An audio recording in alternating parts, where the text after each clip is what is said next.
Okay. Good morning, everybody. Welcome to this session. And in this session, from the previous session, we started looking into what is selectors, different types of selector. Selector, if you remember the syntax rule for the CSS, first entity that would be you will be specifying is a selector. Selector followed by a pair of curly braces. Inside the curly braces, you will have a property value pair. So property colon value semicolon. And if you want to have, this is called as a declaration. If you want to have a more declaration, you can have inside the that particular the curly braces. So that is called as a declaration block. So that selector is the first entity.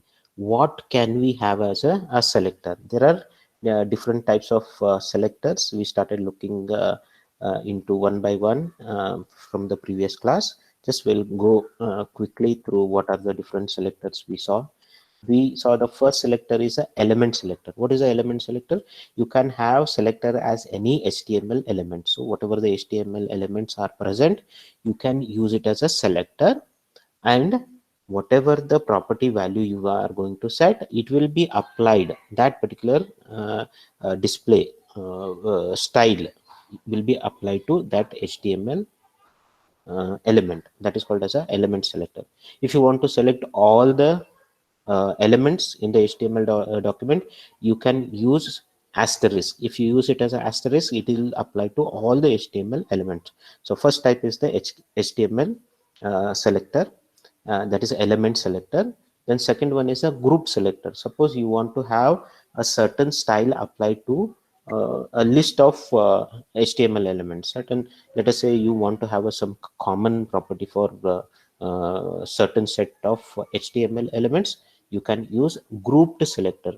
How the group selector? In place of a selector, you will have all the elements, HTML elements separated by a comma. For example, p paragraph HTML element, comma, div HTML element, comma, aside HTML element, then a pair of curly braces. Inside that we have a property set, margin colon 0, padding colon 0. This is applied to all the paragraph, all the divs, all the aside HTML elements that are present inside your HTML document.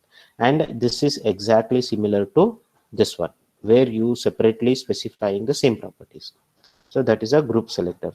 And where the group selectors is used, suppose you want to use it as a reset. You don't want any browser defaults. The first thing you will do is a reset. So you will give a list of all the HTML elements for you for which you want to remove or set your own way of giving the style to those elements, and you can specify that. Then class selector, we looked into a class selector. Suppose you want to have a certain style for the HTML elements regardless of where they are located inside the HTML document. You can specify a class selector. How to specify a class selector? You will use a period symbol or the dot symbol followed by the class name, and whichever HTML element uses the class attribute as this particular value, whatever the value you are giving class name, then that style will be applied to those particular elements. Here we saw the example. Inside the head section, we have the style opening tag and the closing tag, and this is how I will create the class selector. First, you will have a period or the dot followed by the name. This name can be any name. Then you will specify the style. Here we have font style italic and color brown. Now, if you see HTML element h1 has class attribute set to first, that is the name of the class name. Paragraph class attribute is set to first, and here also paragraph. Rest of the if you have other h1s or other paragraph, for example, this paragraph is displayed with the default display of the browser, and this paragraph will be displayed with the style that you have specified in this particular class. Okay. Then next one is the ID selector. And for the class selector, we already saw the example, code example. Just I will show you that example again.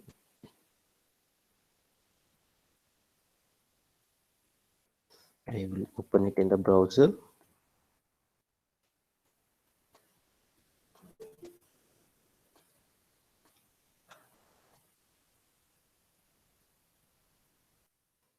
Open that folder. Then class selectors.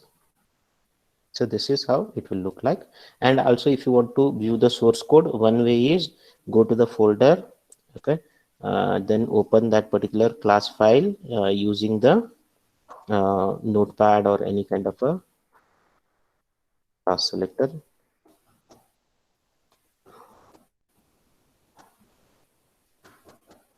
Notepad or any simple editor you can use. You can open that particular document. Now we will see. I'll compare the style. Now this is the style that is specified. You have one class selector, and inside the HTML document, inside the body, you have these are the different HTML element. First you have the H1, which has a class set to first. So review will follow this italic and brown.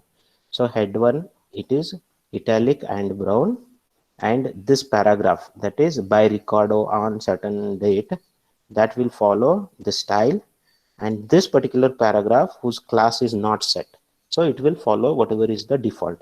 Similarly, here you can see this paragraph by Susan on this particular time, by Susan, that is using this style specified by the class selector, and this paragraph is using the default. That is the how paragraph is displayed by the browser as a default style. This is the example. And another way of looking the source code is just right click on the page and you can say view page source. It will show the same page source. Only thing is this is not editable. You cannot edit here. You cannot make any changes. Just you can view the source code. Let's move on to the next selector, that is called as a ID selector. It allows you to target a specific element by its ID attribute regardless of its type or position. So you can target, when we say target, when you want to apply this particular style to particular HTML element, that is the target element, we can use the ID attribute. There is a ID attribute. You give the ID attribute and it will apply whatever the style you are specifying using the ID selector. If an HTML element has been labeled with an ID attribute, then you can target it for styling by using an ID selector, which takes in the form hash followed by the ID name. In case of a class selector, we have a dot or a period followed by the name, the class name. In case of a ID, it would be hash symbol followed by the name. That will be considered as the ID. And you should remember, you should be only using ID once per page. Per page, only one HTML element can have a style specified by the ID selector.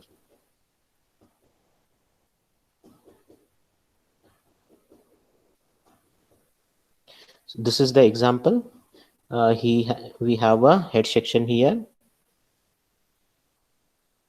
We have a head section. Inside head section, style hash. Hash means what? It's a ID selector followed by the name of the ID. And inside the curly braces, you have specified the style, font hyphen style italic, color brown. Now, whichever the one HTML element which will be having the ID attribute as this name. So you can say this particular div, which has two paragraphs, has been given the ID is equal to, inside the double quotes, latest comment. Now, whatever this style is there, it will be applied to this div. So this div starts here and ends here.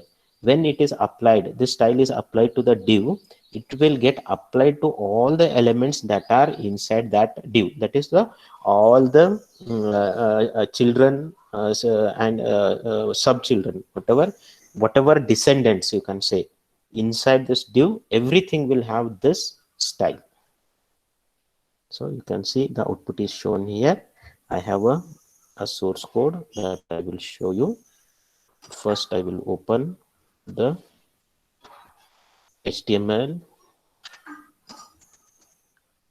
ID selector. Okay, here is the ID selector. I will select that. So this will display. Let us see whether this is the code or not.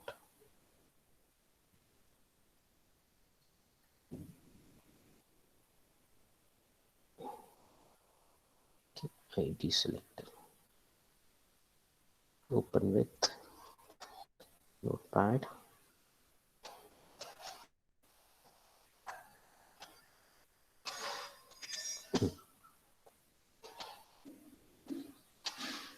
Okay, so this is the code I have.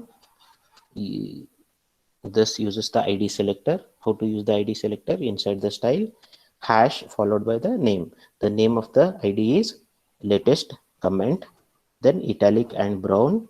And if you see this particular div, div is having this ID latest comment. So you can see these two paragraphs, 1, 2, they are coming from here. Okay, that have the ID style.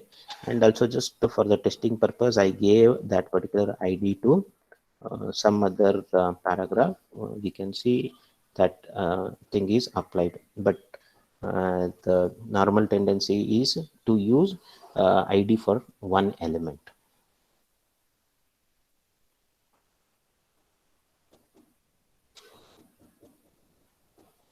ID versus class selectors. ID selectors should only be used when referencing a single HTML element. So even though how the Chrome is showing it, by default, it is showing it for the ID.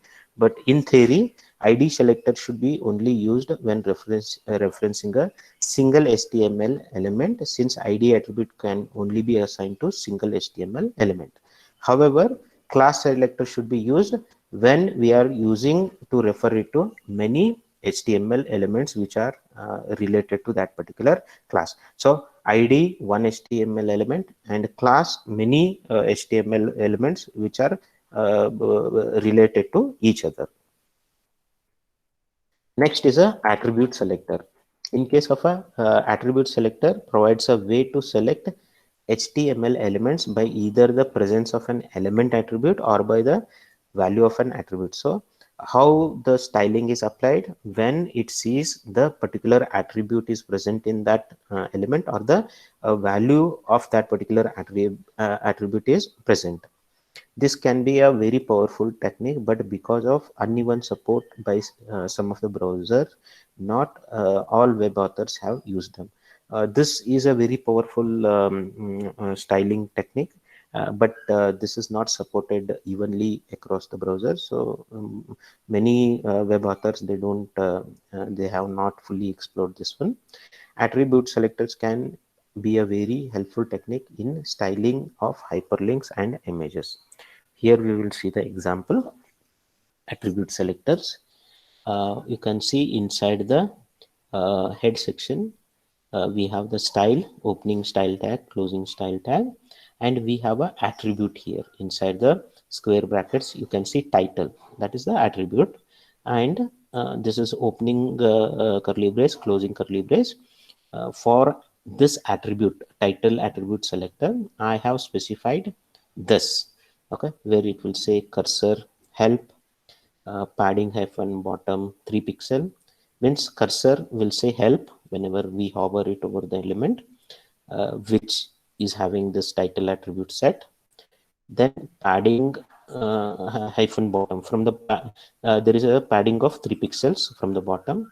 Border hyphen bottom, the bottom border is having 2 pixel thickness, and it is a dotted line, and it is blue in color. So that is the meaning of this. And text hyphen decoration none. So this is the styling. You can see this is the code we have. We have an image img source. This is the location of the particular image file inside the two double quotes. Then we have a title attribute is set. Title is equal to, inside the two double quotes, Canada flag. Then we have h2, a paragraph is there, div is there, and inside the div I have three more images whose title is specified. So at the top of Sulphur Mountain, title Grace Presbyterian Church, then title Calgary downtown. So these are some titles they have given for these different images. So all the images have this title attribute set, and all those will be shown with this particular styling. Okay, so I have a you can see that is the code. This code will look like this, which is not clearly visible here. I have the source code for that. I will open that.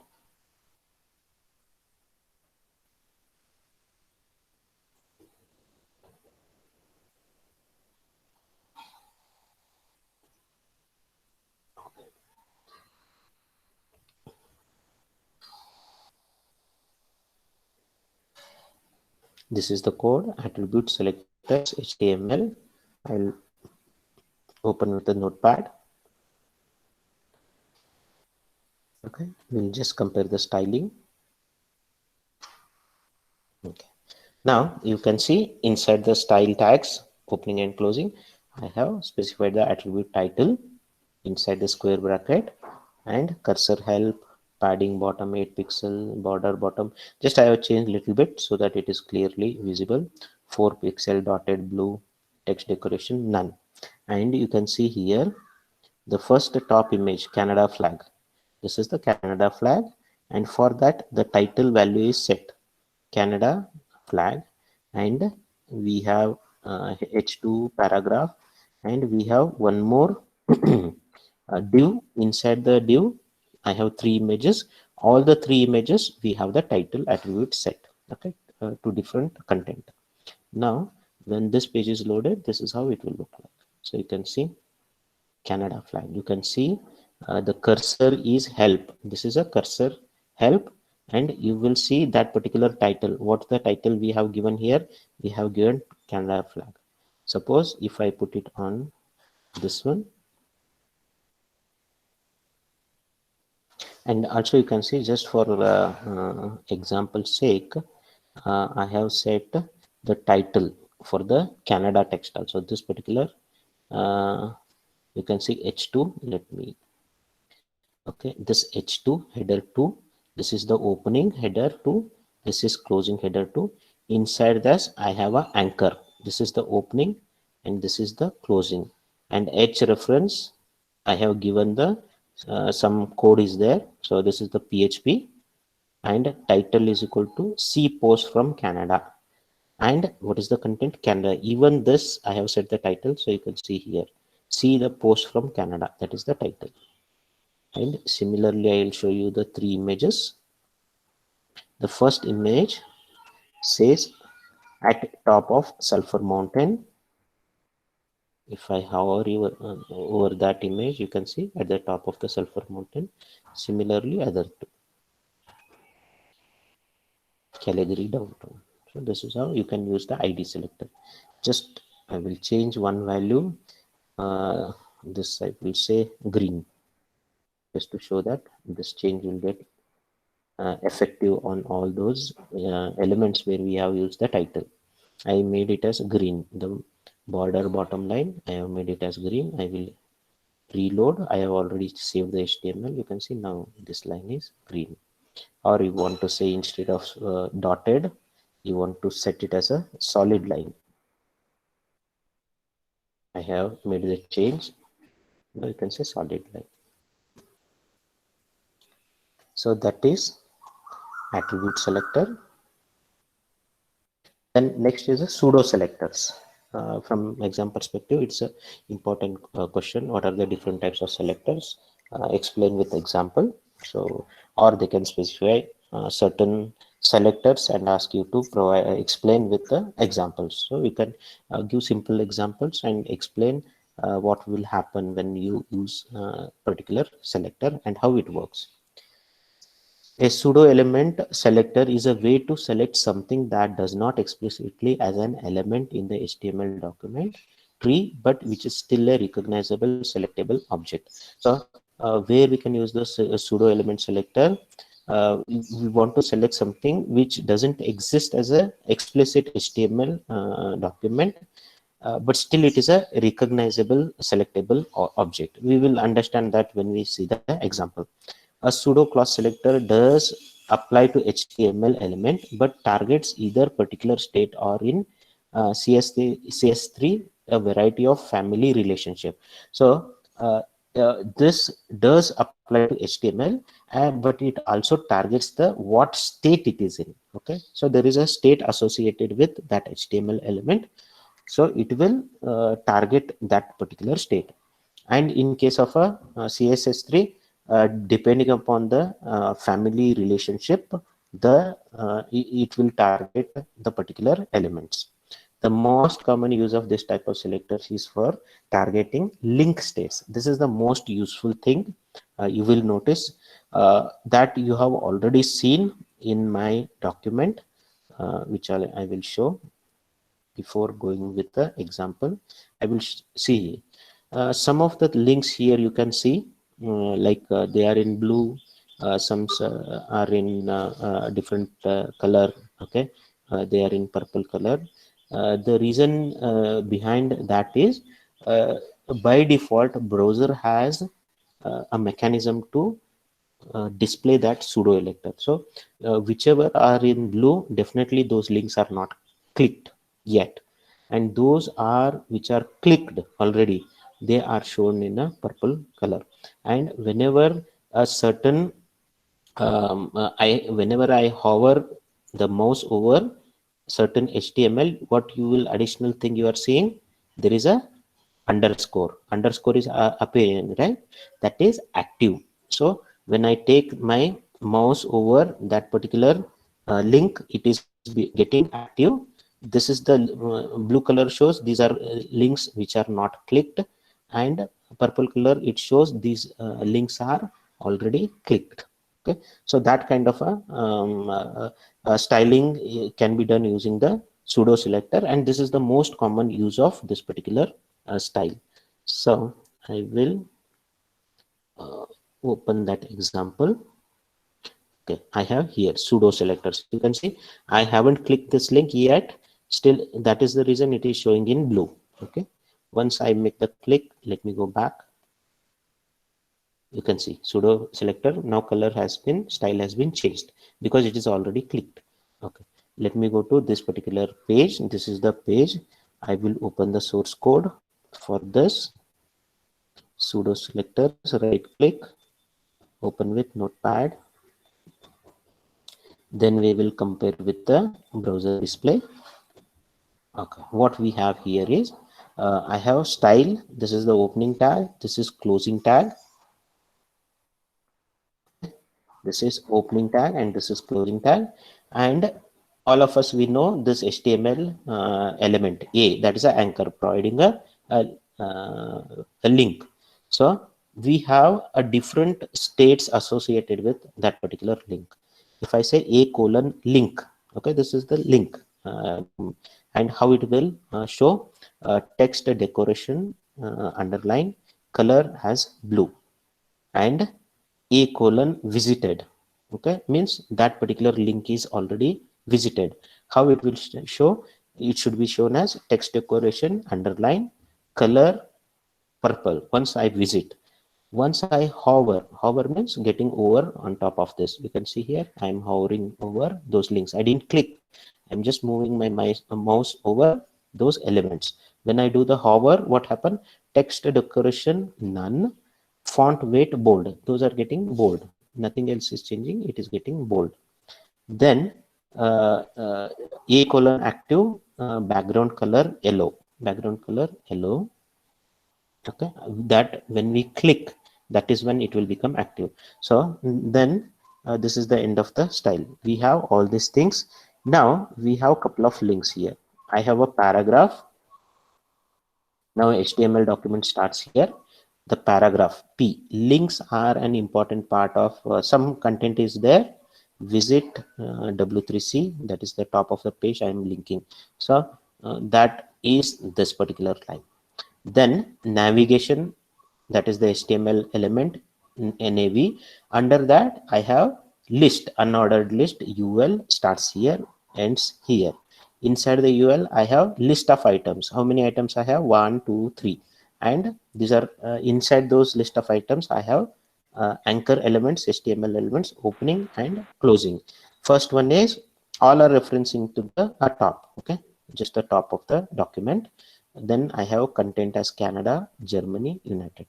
When this particular page is loaded for the first time, what happens? It will follow this style. We anchor link, text decoration, underline. We have underline. If you see, there is a underline for each of this, and the color is blue.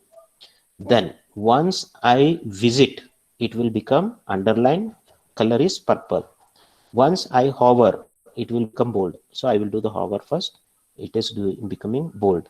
Once it is active, it will become yellow. So I will just try to click on the first one. I have just clicked and I'm holding the mouse. Okay. So it is active. That's why you can see the background. Now I clicked it. Okay. Now you can see the color has changed. Okay. That is how these pseudo selectors work.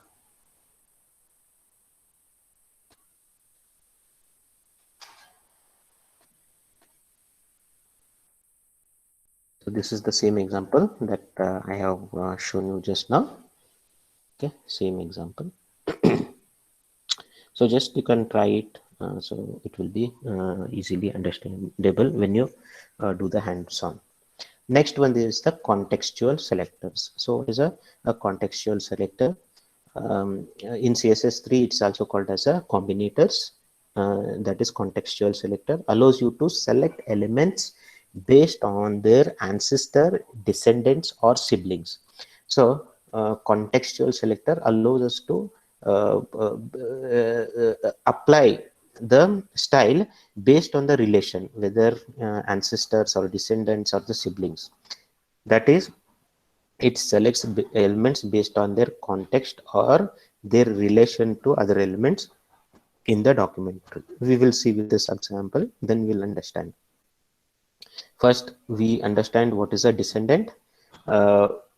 Inside the parent HTML element, you might have a n number of elements at siblings, okay, and each of those might have a child elements, and those child elements have again child elements. All those are called as a descendants, okay, descendants. A specified element that is contained somewhere within another specified element, then it is a descendant. So here we have example div and p. How to use this particular contextual selector is, you have div and space p. This is the selector. If a paragraph is present inside a div, okay, as a descendant, this style will be applied. That is, selects a paragraph element that is contained somewhere within a div element. That is, the paragraph can be any descendant, not just a child. So div space p means inside div, it can be as a child or child to child or so on. It is present, this paragraph is present inside the division div as a descendant, then it will apply the style. Next one is the child. Specified element is a direct child of a specified element. So I will choose the selector like this, div greater than sign h2. H2 is a child of div, means what? I have a div element, inside the div I have a h2 element. If that is true, then the style will be applied. If h2 is a subchild, then it will not be applied. It should not be any descendant, it should be only the child to the div. Then adjacent sibling, specified element is the next sibling that comes directly after of the specified element. H3 plus P. So this is says I have a H3 and at the same level I have P immediately next. Okay, that is the adjacent sibling, that H3 plus P. If there is a H3 element after that followed by we have the paragraph, then this style will be applied. Selects the first paragraph after any H3. Suppose I have a H3 element, after that I have paragraph, first paragraph, I have second paragraph. This style will be applied to only the paragraph immediately after the H3. It will not be applied to the one which is after the first paragraph. General sibling, a specified element that shares the same parent as the specified element. Suppose if we have the same parent, both are having the same parent, then it will be applied. So in this case, H3 tilde P means if H3 and P are same siblings, irrespective whether it is adjacent or not, it will be the style will be applied. Selects all the P elements in the share that share the same parent as the H3. Okay, so if they are just siblings, then this particular style will be applied. We will go through the example first, and then you will understand this what I am saying very clearly. I'll go back. So contextual selectors, I will click on that. So some examples we have. Let me open the source code. Contextual selectors. Here is the contextual selectors. Right click, open with Notepad.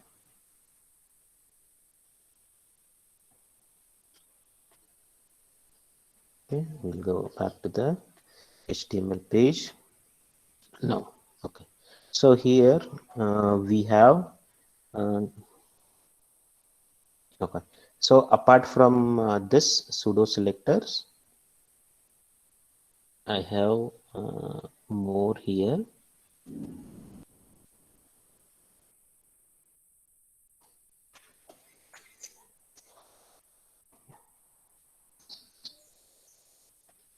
Okay, let us not focus on the links. Okay, let us focus on these things. I have hash.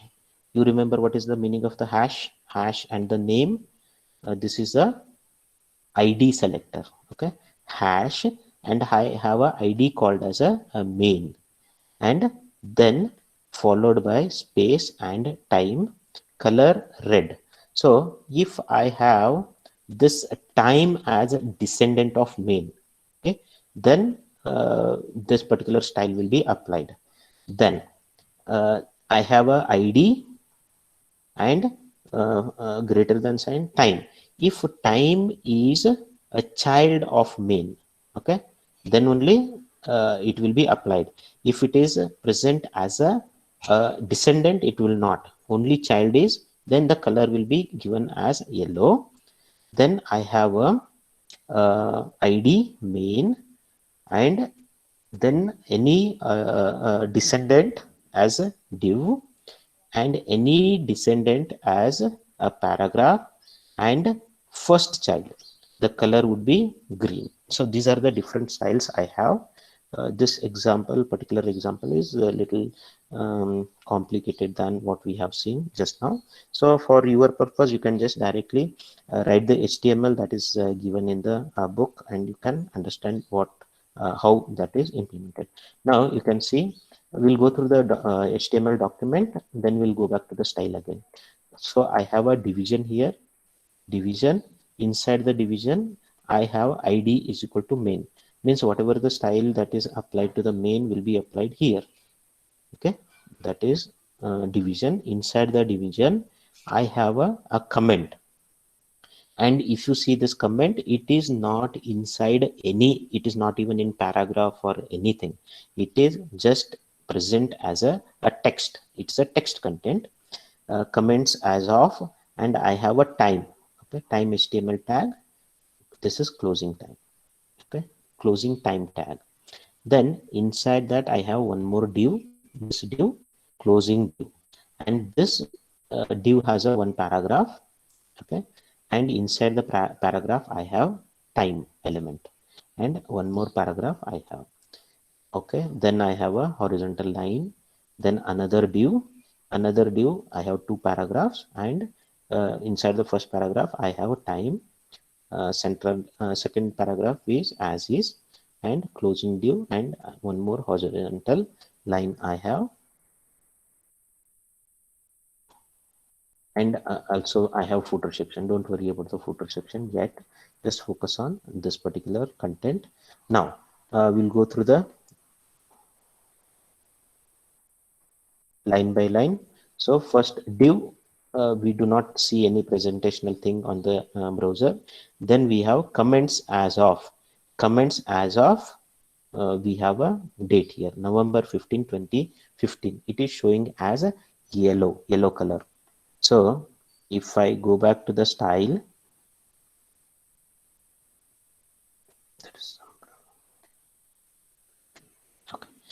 okay, if you see here, hash main. So this is the main ID is there, and if time is the direct child, the first child, you can see here in this presentation I have main here, and time is the child of this, then this will be shown as yellow. That is why it is getting shown as yellow.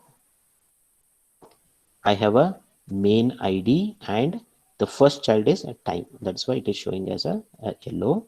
Then what I have is, then I have a paragraph. There is a div and there is a paragraph. Now, if you see, this particular paragraph is not a direct child, uh, uh, direct child, but I have other rules here. You can see main. I have main. This is the main. After that, I have div. That is the main. The first child is div, or here it is descendant. Then I have a paragraph. This is the paragraph. First child, color green. So if you see here, this particular thing is shown as the color green. So it will apply to this complete paragraph, but it is getting overridden by the another property. Okay. So this particular thing is in the green, but here we have another property which is above this, uh, hash main ID and any descendant. Now you can see this time is a descendant. This is time is a descendant of a main. That is why it is shown in red color. Whenever we have a time as a descendant of main, it will be shown in the red. So that is why this particular text is shown in red. So same thing is here. We have main div first child will be green, and this will come as red, and here this paragraph will be shown as a default paragraph. Okay. So that is how you will see the contextual selectors.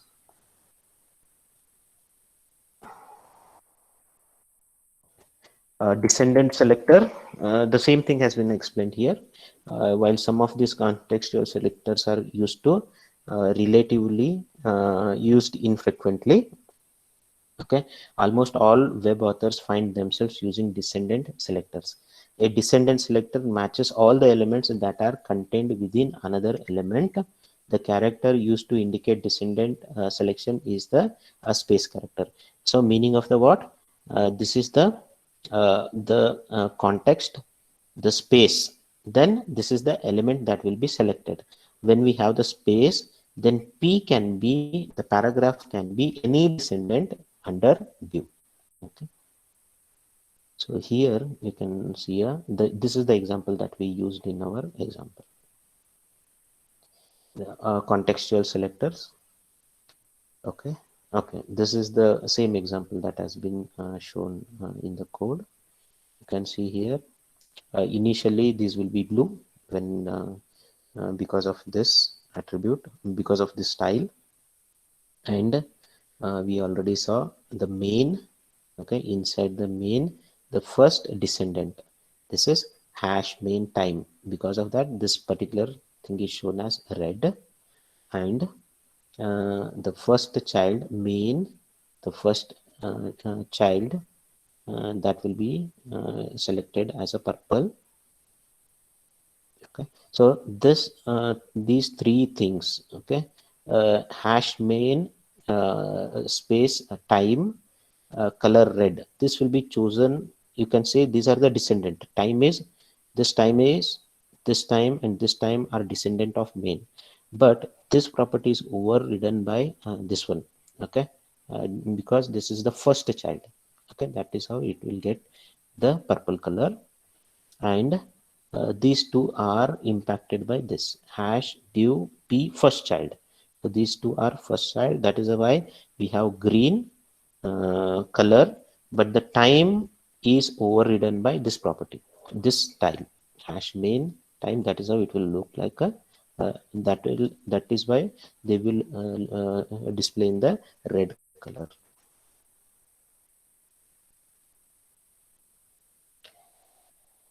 Okay, now we have a, I told you like we can have multiple levels of styling.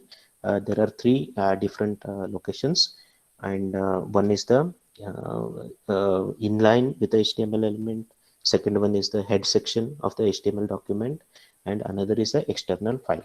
So there can be multiple stylings for the same HTML element, and because of that multiple levels of the styling, there can be conflict, and we will need to be very clear which takes the precedence and what happens if there is any conflict that happens. Okay, so understanding the cascading effect. So the cascade, how styles interact whenever there is a styles are used at different levels, definitely there is going to be a conflicts. Okay. There are three different types of style sheet: author created, user defined, and default browser style sheet. Author created style sheet can define multiple rules for the same HTML element. CSS has the system to help the browser determine how to display elements when different style rules conflict. Okay, other than having at the different locations, we also have three types: author created, user defined, and default browser. So and author created style sheet, that is what we just looked into, it can have multiple rules. So this can cause a problem. CSS has a way to understand how the browser should determine what style should be used for painting a certain HTML element. The cascade in CSS refers to how conflicting rules are handled. The visual metaphor behind the term cascade is that of mountain stream progressing downstream over the rock. Okay, so it is the how the styling will flow from the top level to the HTML element level. So that is called as the cascade. The downward movement of water down a cascade is meant to be analogous to how a given style rule will continue to take precedence with the child elements. So we'll understand how those stylings will be applied. Uh, Cascade principles. The main three important principles that will help to understand the conflicts is using the inheritance, then specificity, and the location. So whenever there is a rules that are conflicting, these are the simple principles that will be used to solve that conflict, and browser will know which style should be used. So for that, we have to understand the inheritance, specificity, and the location that we will see in the next class.